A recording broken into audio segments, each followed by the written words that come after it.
Reviews www.m1914.org। नूह एक ऐसा व्यक्ति था जो परमेश्वर की पूजा करता था। सब के सब परमेश्वर से घृणा और उनकी अवज्ञा करते थे। एक दिन परमेश्वर ने कुछ आश्चर्यजनक कहा, मैं कमजोर दुनिया को उजाड़ दूंगा। परमेश्वर ने नूह से कहा, केवल तुम्हारा परिवार ही बचाया जा सकेगा।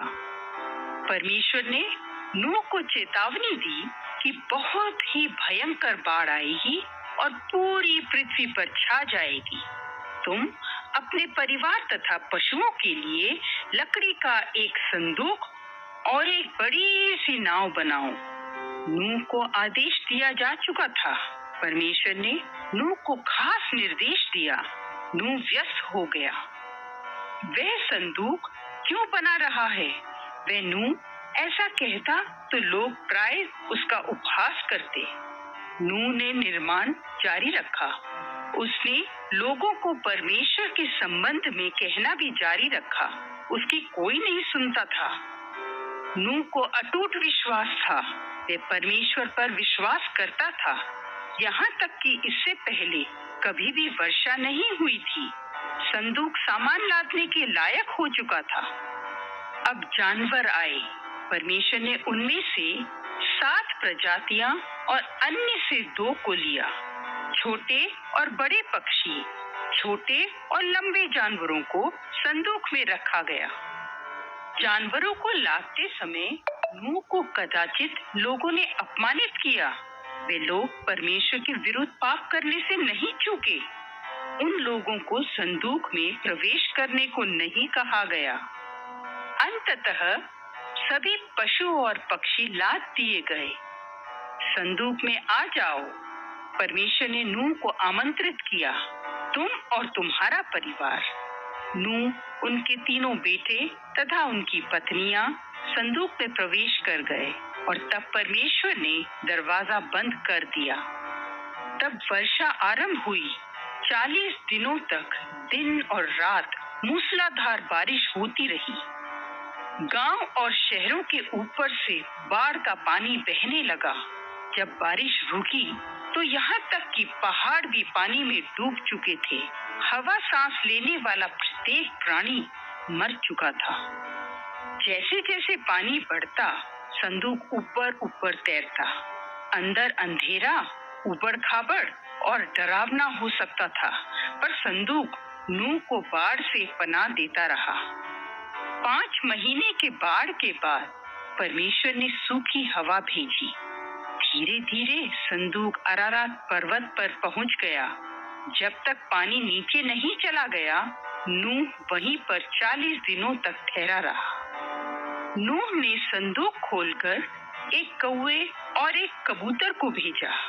कहीं भी उन्हें सूखा और साफ जगह नहीं मिली, इसलिए कबूतर नूह के पास वापस आ गया। 1 सप्ताह के बाद नूह ने फिर प्रयास किया। कबूतर अपनी चोंच में जैतून की एक नई पत्ती लेकर वापस आया। अगले सप्ताह नूह ने जाना कि अब पृथ्वी सूख चुकी है, इसलिए कबूतर वापस नहीं आया। परमेश्वर ने नूह से कहा, संदूक से निकलने का समय आ गया है। नूह और उसका परिवार साथ साथ संदूक से जानवरों को निकाला गया। नूह परमेश्वर के प्रति कृतज्ञ था। उसने परमेश्वर के लिए एक वेदी बनाई तथा उस पर परमेश्वर के लिए होम बलि चढ़ाई, जिसने उसे इतने नृशंस बाढ़ से बचाया था।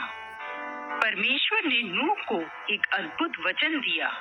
मनुष्य के पाप के न्याय हेतु वे कभी भी बाढ़ नहीं भेजेंगे। उन्होंने अपना वचन याद दिलाया।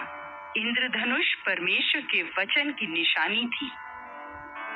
बाढ़ के बाद नूह और उसके परिवार ने नई जिंदगी शुरू की। उन दिनों उनके वंशज से पूरी पृथ्वी भर गई। दुनिया के सभी राष्ट्रवासी नूह और उसके बच्चों से ही आते हैं। नूह और भयंकर बाढ़ बाइबल से परमेश्वर की वाणी में कहानी में पाया गया।